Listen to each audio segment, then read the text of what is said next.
Hi,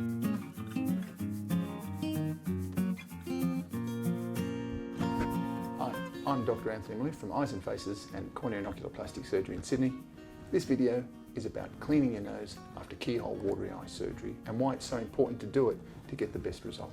Many of us have seen or experienced bleeding of the nose and inflammation, which is called rhinitis or sinusitis.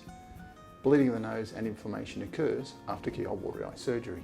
Unlike most surgeries, keyhole watery eye surgery is painless and you can't see the wound, so people forget that they've even had surgery and they forget to take care of their wound.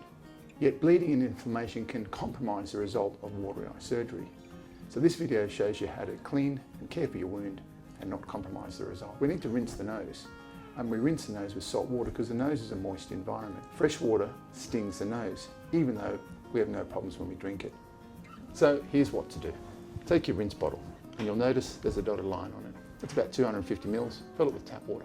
It doesn't have to be boiled, just regular tap water, cool is fine. Next, put in your sachet of salt, and if you've run out, put in half a teaspoon of salt. Fill it up, give it a shake, let it dissolve, and then place the tip of the bottle towards the nostril and aim it towards your eye. This next step is critical. Squeeze with two hands, not one. Squeeze, let go, squeeze, let go. Make sure you do that standing over the sink. Water will dribble everywhere, as will blood. When it settles down, give it a gentle blow.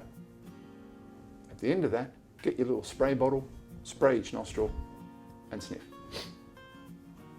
We'll check you to make sure you're cleaning your nose properly, and just remember, cleaning the nose is the last part of surgery that you get to do yourself.